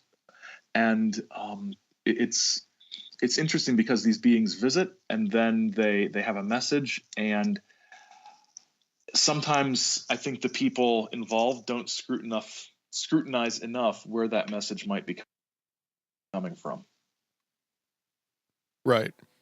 Yeah, it definitely seems to me that there is something there, that there is that aspect to it, because it's interesting to me too that, like I mentioned before, that Adamskis is claiming, well, I'm seeing Venusians. Well, at the time we didn't know much about Venus. We didn't know whether there was life there or not, and then later on, it just keeps getting moved further and further out to where you don't know what's out there. Once it's proven that, hey, there are no Venusians, life cannot be there. So right. Then later on, okay, well, the planet Clarion, and then Zeta Reticuli, and now it's and now everybody's getting on board because of, like, Tom DeLonge, the whole trans-dimensional thing, and that's becoming more and more popular now. But it's just always interested me just how, whatever the entities are, that they kind of reflect first of all, reflect the concerns that are going on at the time. At that time, it was nuclear war. And now you might be getting more messages of, like, ecological disaster. Right. Those type of things. And exactly. And then also just the moving it further out and out into space, right. Was any of the government agencies, were they interested in any of these guys? They were, and usually this interest sort of UFO people see this kind of government interest and see that there's hundreds of pages of FBI files about a contactee and say, oh, see, what was the government trying to cover up? Usually the concern was, in the 1950s especially, that these contactees might be spreading messages that could be considered communist, and that they could be tools of an enemy enemy power. One show I did sort of looked at some FBI files, an observation of the Detroit Flying Saucer Club. I almost said in Detroit, but the Detroit Flying Saucer Club. And the concern was there were FBI informants, people who, had an interest in saucers and then went along to a Flying Saucer Club meeting, who heard things that made them very nervous about what political agenda this group might be pushing, because there were some people in the group who talked about how, universal brotherhood and love and getting rid of nuclear weapons. And so ordinary citizens would write to the local FBI office in Detroit, and the FBI usually was like, yeah, keep us informed, or they'd investigate, and they'd say, these people are weird, but they don't really seem to be doing anything wrong. However, they might be open to, or subject to, or vulnerable to being influenced by people who do want to, cause the nation harm. So some of them were put under surveillance. George Adamski got some visits from the FBI because he was making claims that the FBI approved of his work and other government agencies approved of his work. And so the FBI showed up to basically say, could you stop telling people that? Because come on. But there was some scrutiny, but that's mostly because in the 1950s, there was, in the J. Edgar Hoover days, there was a lot of FBI and other law enforcement scrutiny of any group that looked like it might have any sort of ideological angle that didn't line up with the sort of 100% Americanism of the time. So that is what caught authorities' attention in records I've seen a lot more than, oh my gosh, they're onto the truth about, our secret deal with the aliens or something like that. Right. Yeah, I wanted to kind of segue into the fact that the contactee accounts of these alien societies and kind of this, universal brotherhood, socialistic stuff, it fits a narrative of a lot of like the Soviet science fiction. And a lot of those stories are like the same thing, and they're trying to either help some primitive capitalist society. It's I've got a few collections of Soviet sci-fi, and it's all the same kind of stuff. And I was wondering though if there's any evidence that's come out now was there any evidence of any Soviet influence through any of this? Not that I've seen, which is not to say it wasn't there, but not that I've seen directly. No, but the Soviet science fiction angle is an interesting one. You should write a book about that. Go do that because you have been tasked. Because I read it. So yeah. So okay, yeah. Go write a book. But not that I know of. Cool. Have you read any of that Soviet science fiction stuff? There's a lot of big paperback collections and stuff. They're pretty cool. I haven't. I've read about it, but I haven't read any of it directly. But it's one of those things. I've seen these collections. I'm like, oh wow, Soviet science. That looks cool. I should read that. And then I never do.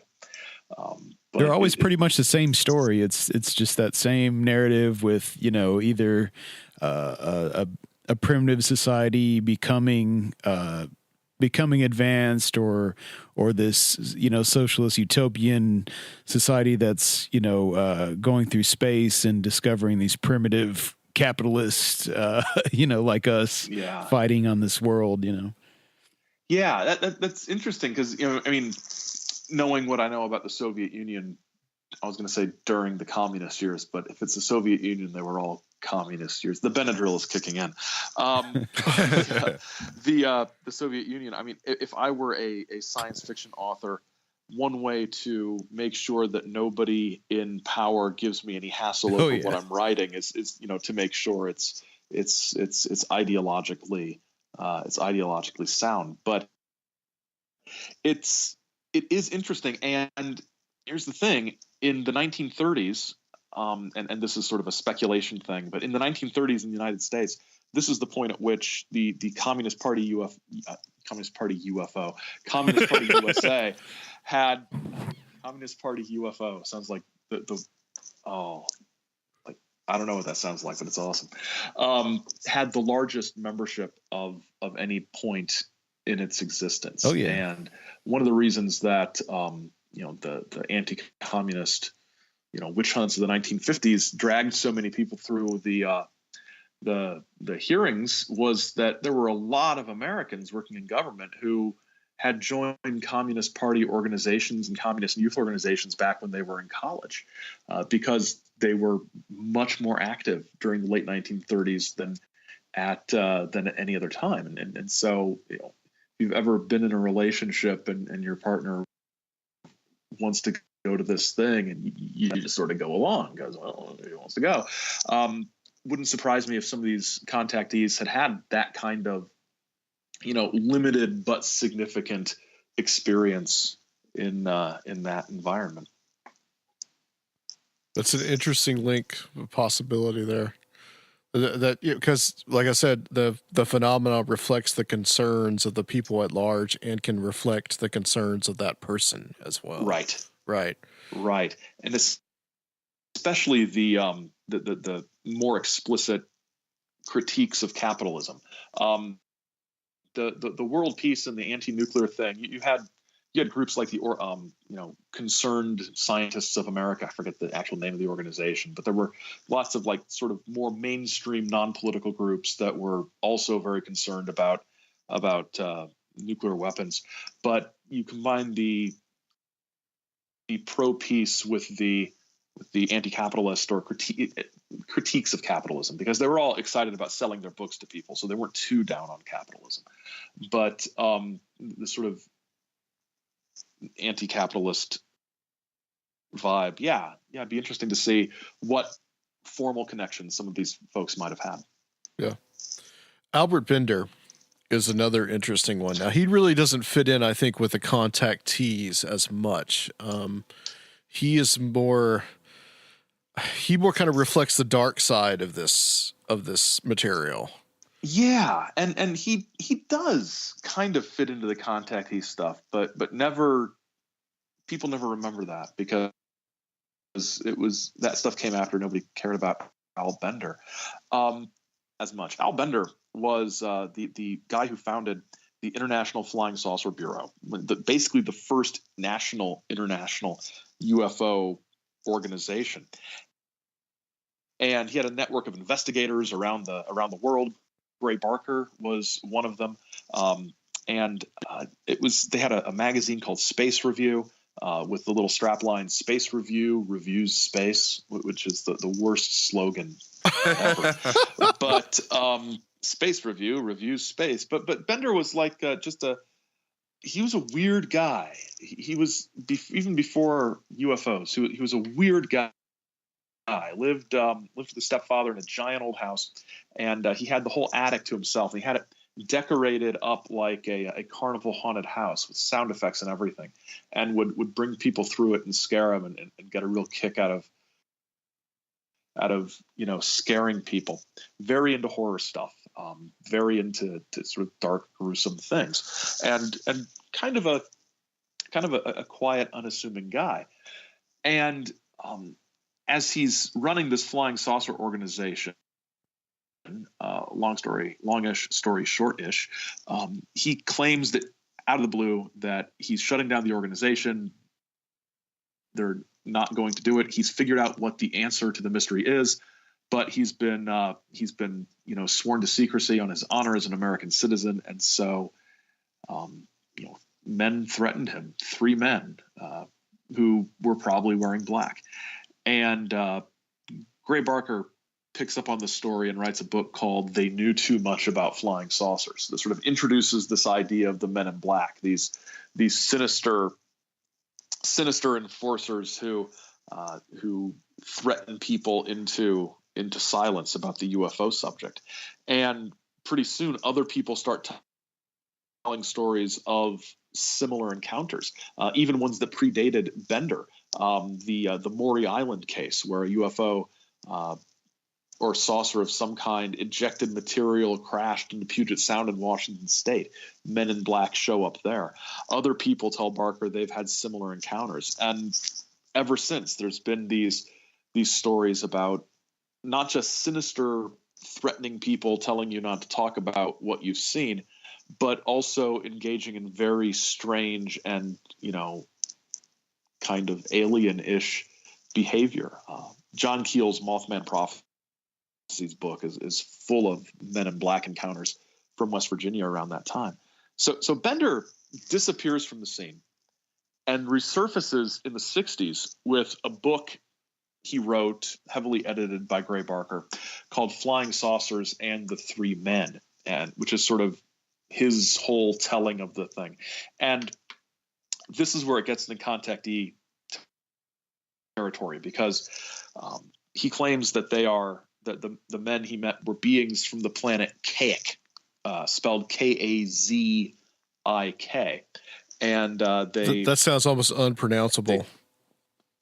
I know it is. It's so weird, because in the book he writes it out Kazik, and then makes sure to tell you it's pronounced Kazikh, which kind of gives it a little. This is a stretch. Gives it a little bit of credibility, because, well, if I was making this up, why would I have it spelled one way and pronounced another? This is really how it was. They take him to Kazikh, which of course is a wonderfully utopian place where there's free love and no marriage, and everything is wonderful. And the book is weird enough and poorly enough written that it kind of vanishes without trace. Bender had plans to write a second book about Kazikh, but it never materialized, and he sort of faded. He left the scene and would not talk to anybody about it ever again. And he died just a couple years ago at well into his 90s, without really ever talking to anybody about it. He was the mid 60s. He was also very heavily into the occult, as I understand. Yeah. His House of Horrors there up in the attic really did have a lot of sort of esoteric, and people have interpreted it as having a lot of esoteric and magical elements. And his first experience with the Men in Black came during something he called World Contact Day, where he wanted everybody on Earth to concentrate on one message: attention, calling all visitors from interplanetary space, or calling all occupants of interstellar crafts, where the song comes from. Okay. Yeah, so it's World Contact Day, and then he gets this horrible sort of migraine-like headache, and there's weird odors and scents. So, paging Joshua Cutchin for weird brimstone odors. Our buddy Josh, and he's great. He's great, and I'm very excited about his new book when it comes out. So are we. So there's a lot of people. Nick Redfern in particular, in one of his 80,000 books about these topics, he's written several Men in Black books and things. He points at this and sort of says, I think it's Redfern, talks about how sitting down and meditating and doing this World Contact Day sort of psychic thing. There's elements of sort of conjuring or summoning there. Right. You're bringing something forth that you don't quite have the capacity to understand or handle. And somebody who's more familiar with that occult magic area would probably know real terminology for those sorts of things. But that's one of the theories out there is that whatever it was that Bender summoned that came to Bender, Bender might have summoned it himself through some kind of ritual, and then it's sort of stuck with him and he couldn't get rid of it, and he sort of created this UFO secrecy narrative as a coping mechanism, kind of. So Bender himself didn't ever really think that maybe he had actually conjured this up, or maybe his dabblings into the occult maybe had something to do with it. Not that I recall. If I recall correctly, it's been a while since I read the book. He does the usual contactee thing of claiming that he was chosen by the aliens.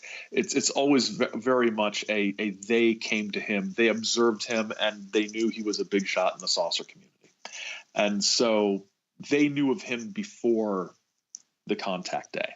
So the summoning is, or the contact day is when it happened, but he gives the interpretation that they had been watching him for a very long time, rather than him bringing them forth.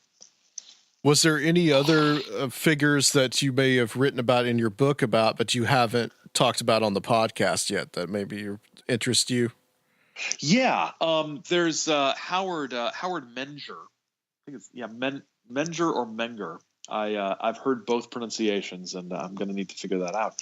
But I'll say Menger. Howard Menger was known as the East Coast Adamski. He was out in New Jersey, and he had a contact experience that was really interesting because he ended up, and this is a very shorthand version, he ended up leaving his wife for a woman that he believed he was married to in a previous lifetime on another planet.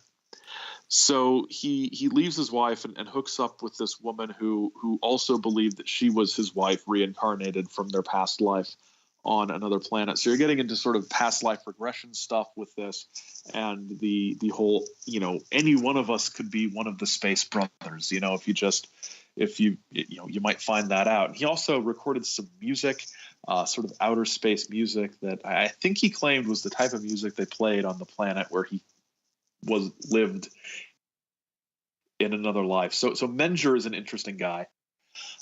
There's sort of connected with Menger, but also connected to some other writers, is a figure named Valiant Thor.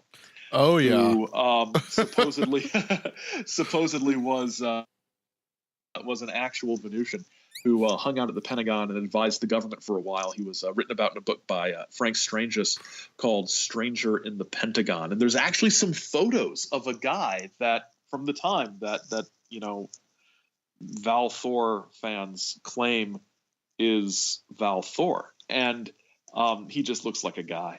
And there's other people sitting around him. It's at a UFO event that I think Menger was running. And they have names for two or three of the other people. There's, here's the first officer, here's the communications officer, here's this other woman. They're all from Venus. They're just like random 50s people sitting in a crowd. And yeah. It's hilarious. I think, actually, thinking back on it, Stranger at the Pentagon was probably the first contactee book I ever read. I think I read it back in junior high or high school. But what I discovered recently, and this is not any sort of breaking news, but it's insane, is that there are people out there. Well, there's one guy. There's just one guy mostly that believes that Val Thor was a real thing. That the Val Thor story was real. That Adamski was real. That we have been lied to about the atmospheric pressure and surface temperature on Venus. Okay. That we could actually live there. That all of the stuff that we've been told is a cover up, and his evidence is mostly that the Soviets sent a whole lot of probes to Venus. Why would they have sent so many probes if it wasn't capable of supporting life? Well, I don't know. Soviets send probes to places, and he argues that we always hear way more about Jupiter and Mars in the media than we do about Venus, because they're trying to keep people's attention away from Venus. Because see, Elon Musk is a part of that. He's part of that conspiracy. Yeah, Elon Musk. Hey, it's all a massive. If Elon Musk says we can live on Venus, I believe we can live on Venus. If we could just figure out a way to get off this flat Earth to get to Venus, then. Oh man, the flat Earth.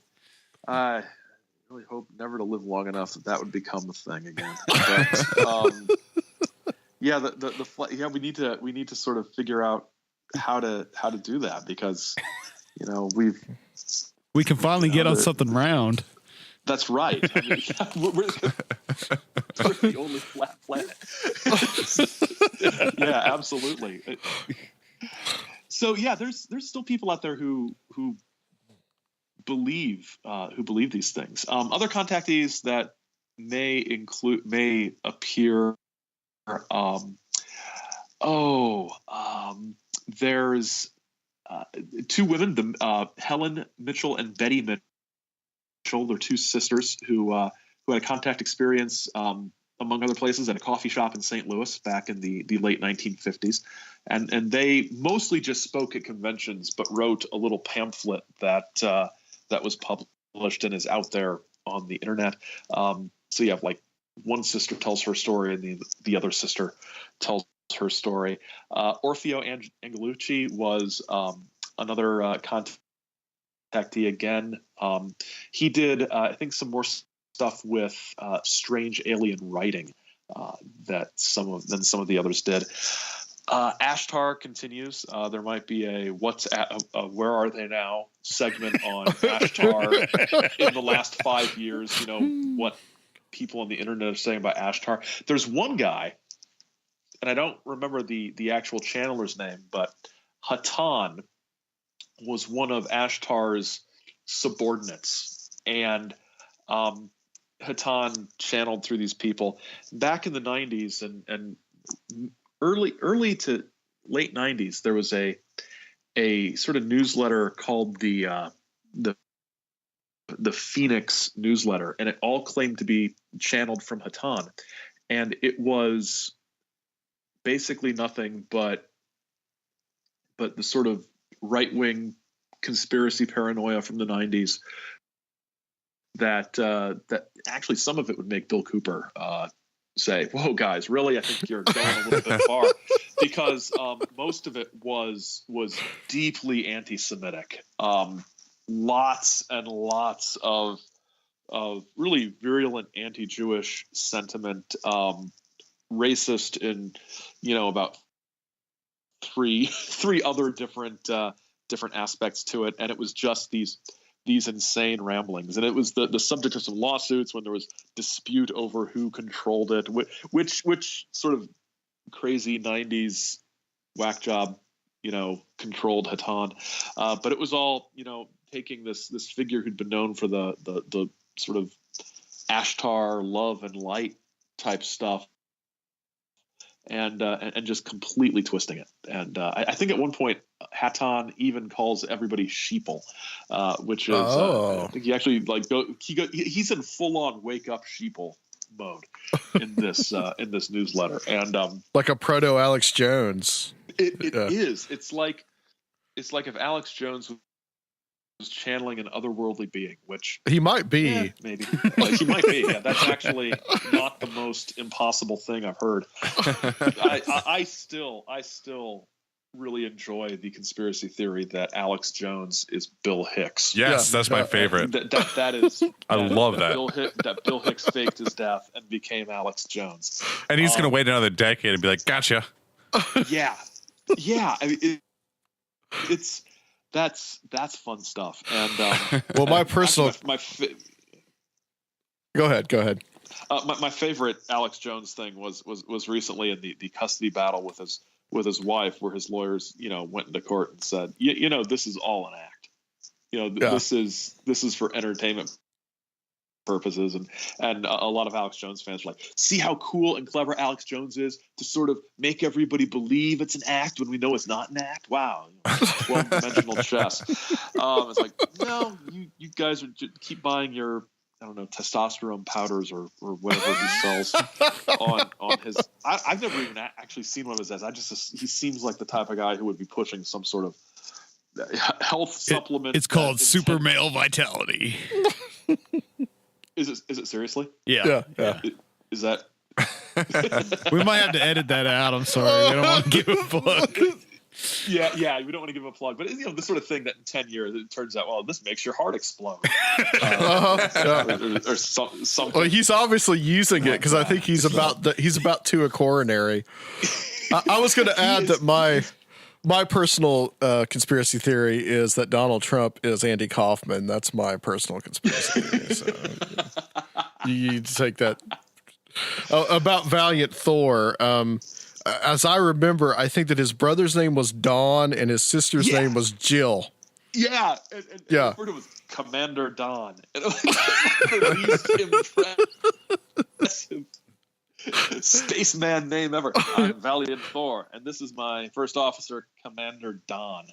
I have an uncle named Don, and so I just imagine my uncle sort of sitting on the flying saucer. But yeah, he had this whole sort of family / crew thing. Could you imagine when they were picking names? He's like, "Okay, my name's Valiant. What's mine? Dawn." Don. Come on, Val, really? Come on. And you're Jill. Yeah. Jill. Yeah, communications officer.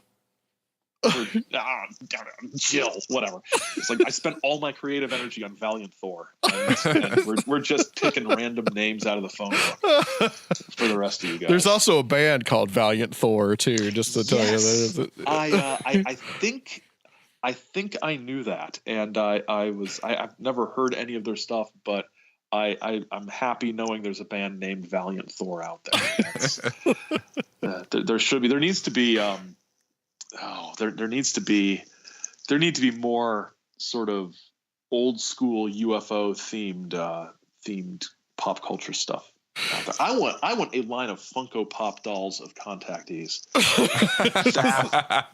That is what I want. I want you got your Iron Man, your Captain America, your Truman Bethram, complete with retailer exclusive Aura Reigns doll. Oh yeah, but that would be, she'd have to have the little space hat. Betty and Barney. You could base her off Stormy Daniels. Yeah. Betty and Barney Hill. That'd be awesome. That would be great. Yeah, it's a subject that is so ripe for fun. Even the more modern serious stuff, there's just so much fun to be had with it, but there's so much seriousness, and that just makes it more fun to goof on some of it sometimes, because if you don't, you go insane. And the contactee thing keeps going. I think in a lot of ways, the way the exopolitics movement framed itself at the turn of the century, and for about 10 years after, before it went full on disclosure-y stuff. But if you look at Stephen Greer's writings back in the 90s, when he was starting up CSETI and those groups, one of the crucial components was, because the government's had access to alien technology, we have the means to alleviate every social and economic problem we have.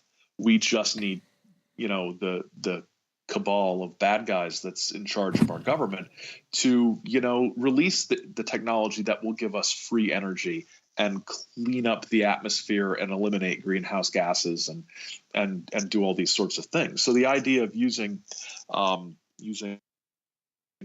stories about extraterrestrial presence on Earth as a means of promoting agendas of social change, right?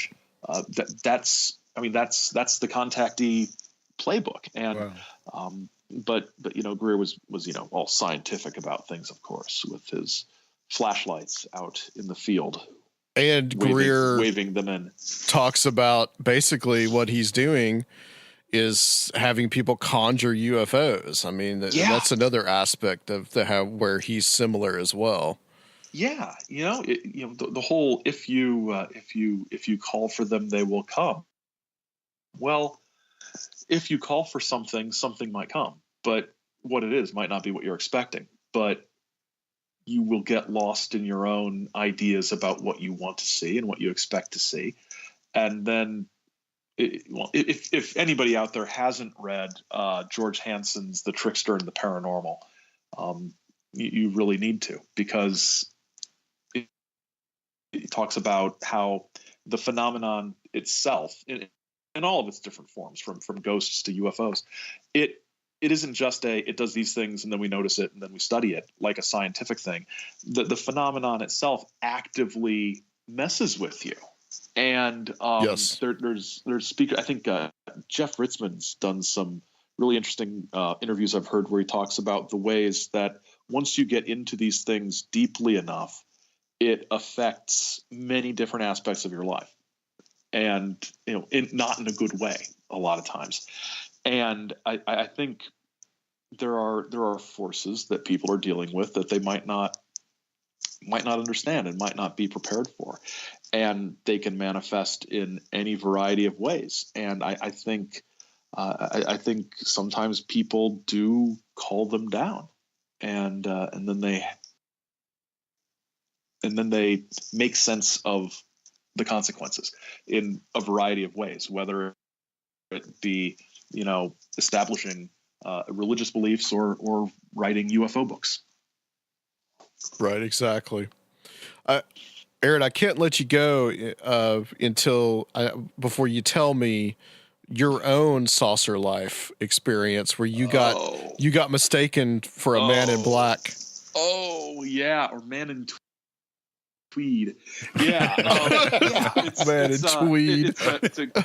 I was wearing a tweed, heavy tweed sport coat in July in Indiana because I was stupid. So basically, back in this is a fun story. Back in college, it was summer break, but back in college, I had would have been in '96. I had joined an organization called the UFO Investigation Agency, or UFOIA, and I learned about it through a post on Usenet because that's all I had. And the guy running it was a guy named Randolph B. Warnicki, who I found out recently was convicted of possessing child pornography. So I guess that's sort of a thing in ufology. He's not the first, probably won't be the last freak and or pervert to hang around. But he would send out these. He'd assign you cases to investigate, and I was designated as the leader of Strategic Investigation Team 1310. I was the only member, but I had a team. I had a little ID card, and I was home from college, and there was a newspaper story that out in a cornfield about 10 miles from my house, there was a crop circle. And I called up my buddy. On the show, you hear his voice as Nelson Sanat when I need a different voice. But I called up Nelson and I said, we need to go check this out. We need to investigate. So I go to pick him up, and he is wearing this sort of trench coat thing, and he's wearing all black under it. And I'm wearing I'm dressed like sort of junior professor man. And he's built this device that's like one of those old single slide projectors where you'd put just one slide in and it would just show not like a carousel, but just one slide. And then he taped like a metal rod to the end of it and had a Black & Decker snake light, flexible flashlight duct taped to it. And I'm like, what is that? And he's like, it's the paranormal energy detector. We're going to take some readings. And I'm like, oh boy. So we go out there. And there's a crowd milling around, and you can see it. And it's a crop circle. It's not a super fancy one, but it's a crop circle. And there's some people around, and Nelson starts looking through like the lens of this device and pointing it at the ditch. And he's walking along the ditch, and he's calling out numbers. And I'm repeating the numbers very seriously into a handheld tape recorder. And we're just being stupid, but everybody pretty much takes off. And then this old guy on an ATV comes up, and he says that asks us what we know about it and who we are, and we say, oh, we're just taking a look at the crop circle, and he says, they say it's fake because they found a cigarette in the middle of it, but you know why that's not true? And we're like, why? And he says, that was my cigarette. I was out here at 4 a.m. before anybody knew about this thing. And I didn't ask, why are you in a cornfield or a wheat field at 4 a.m. smoking a cigarette? But I was like, oh, well, that certainly lends veracity to the claims of its bizarre nature or something like that. And he's like, I got a stack of magazines at home like 3 feet high, all about this stuff. I know all about this stuff, and I know all about you guys too. And we're like, do you? And he says, I know you're here to cover it up. He said something like that. And we're like, no, we're just here goofing around. We're a couple of students and we had some time on our hands. He's like, sure you are. Like, no, we are absolutely telling the truth. We are nobody. We are just here. And he's like, yeah, I bet. And then he just drives off. And we're like, well, he's got a story to tell his buddies down at the American Legion Hall or wherever he goes. But and then a van drives up, and seriously, a bunch of filthy hippies get out. And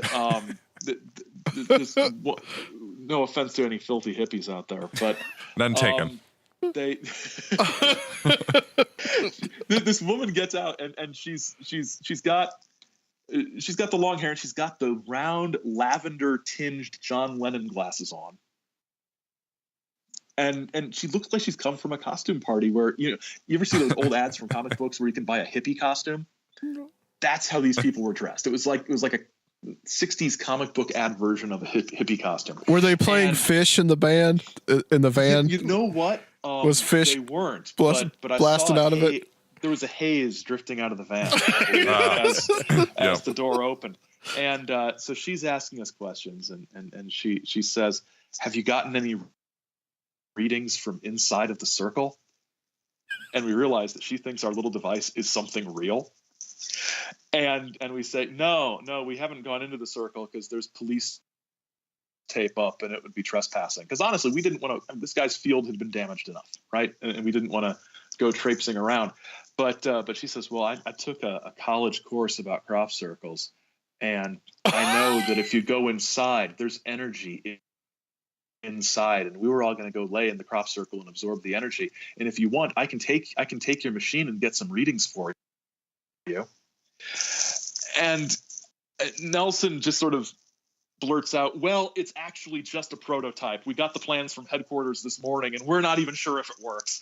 So this thing like, well, of course we got the prototype from headquarters and built it in our lab, apparently. So we bug out at that point and get out of there. And what's funny is I had my little tape recorder running in my pocket the whole time. So all of these conversations were recorded. And a couple of weeks later, we played it for a group of friends, including a woman who I'm married to now. We just sort of knew each other vaguely at that point. But she remembers, 22 years ago now, sitting there and listening to this tape, and the tape vanished. I have no idea where it is.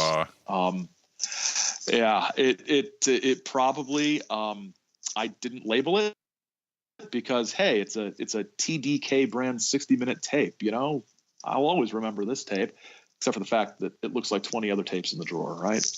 So I assume my parents threw it out at some point. Men in Black came and got it.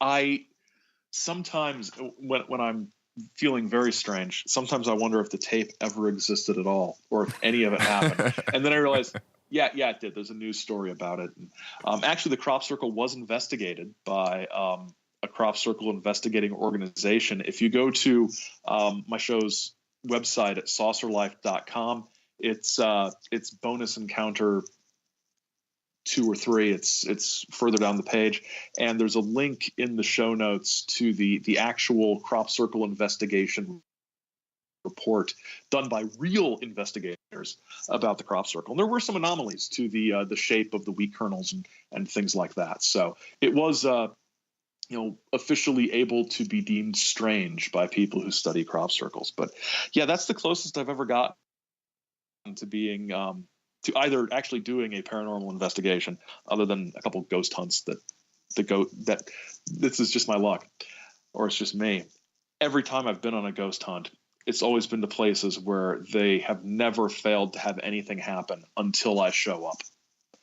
And I guess I repel the ghosts or something. But so yeah, I saw a crop circle. A guy thought I was absolutely one of the bad guys who were trying to cover things up. And you know what? This is how stories like this start. That guy tells a story to somebody. about how a couple young guys who were acting really strangely, dressed in really unseasonable clothes and not making any sense, were intimidating him at this crop circle. And it becomes, depending on who he tells and who they tell, it becomes part of the lore. But an urban legend effect. Yes. It from telling and retelling, and, pretty soon it becomes, my friend's grandpa was shut up by the men in black. The infamous men in tweed. The men in tweed.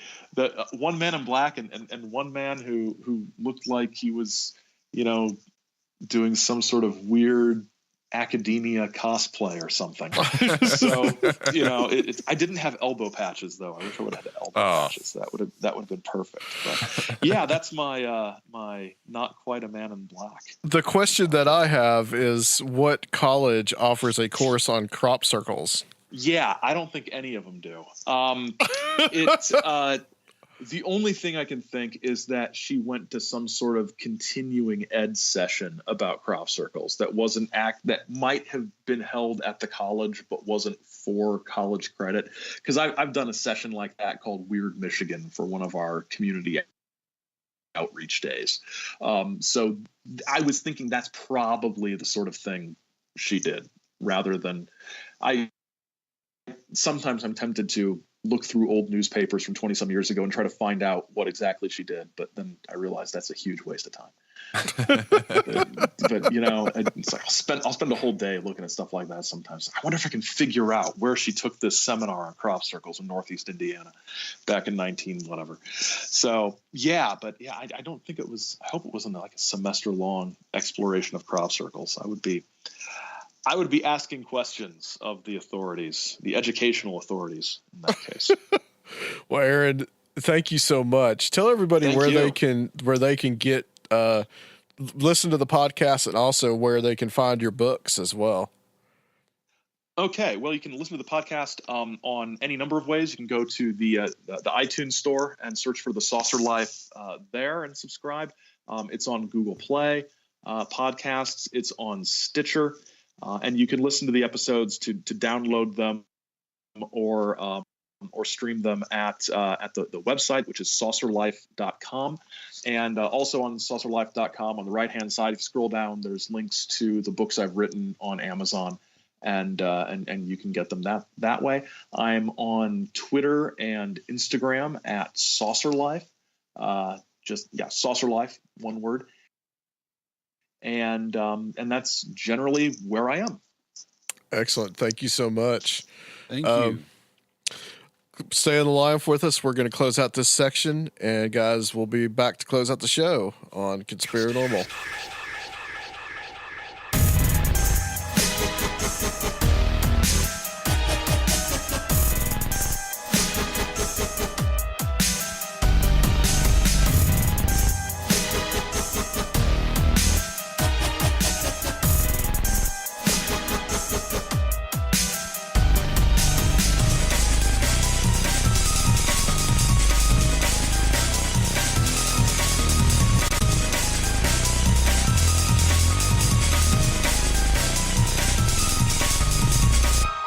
So it's all demons. Everything is demons. Everything is demons. Everything is demons. as Timothy Renner says. I was just talking to Surfail, like, we went through that whole what was that, hour and 15 hour and a half with him, and I still don't know where he stands on the alien thing. He's so open to like all these different angles and views on the subject itself, that like that's hard to do in itself. I try to be that way. Me too. Because I don't know what the hell's going on. I'm not going to pretend I know what the hell's going on. I want to hear everyone's kind of views and opinions and ideas on it. Yeah, more and more, that's how I am. I just want to know what exactly what happened, and then what it may or may not mean. Yeah, right. And then also, too, what the individual thinks it is. You remember that show that we did with Guy Malone and with Michael Carter? Mm-hmm. Do you remember that? Yeah, it was one of the first ones I was on. That was a good show because they both had similar experiences, but how they interpreted it was rather differently. What do you think, Sergio? Oh, it was real interesting. Like I said, I've been listening to some of his shows, and it was just a quick rundown of so much history and kind of you could feel the development of the phenomenon in pop culture and really, you know, how it reflected the times, and it was really cool. Yeah, it was a really good interview, and I'm definitely going to have Aaron back. I definitely want to get him back on and talk about the conspiracy theory book because I'm sure that there's a lot there. Serfiel brought in a picture of his own quote unquote UFO encounter. Yeah, this is a picture I took in my backyard when I was 13. Maybe we can get a scan of it, but it was it's your classic kind of saucer disc. Appears to be above the tree lines, and maybe it is perfectly above the horizon. Yeah, Did it zip off real quick? I don't know. You know, I was experiencing a lot of changes in time and space and perception. You know, and I was new to that, so I don't really recall. But maybe we can put it up and get a nice scan of it, and let you all decide. What kind of camera was it? Was it hard to hold with one hand? I'm just curious. No comment. Let's have the audience decide. We got to get that scan. Get that scan for us, and I'll put that up on the Conspirinormal Facebook page. We'll do. We'll see what we'll see what people think. I got one more story before we call it a night. It's interesting that we all kind of we all brought up flat Earth recently. Because this is something in the news. That flat earther finally took off in his DIY rocket to prove we're all idiots. His next mission, running for governor. A few months back, Mad Mike Hughes, a 61-year-old limo driver, amateur rocket scientist, and devout flat earther, vowed to strap himself into a homemade spaceship and blast off into the skies to prove our planet is shaped like a pancake. He scheduled the launch for last November, but given that his mission was kind of illegal and borderline suicidal, it kept getting pushed back. On Saturday, he finally rocketed himself into the air above the Mojave Desert in Amboy, California, the Associated Press reports.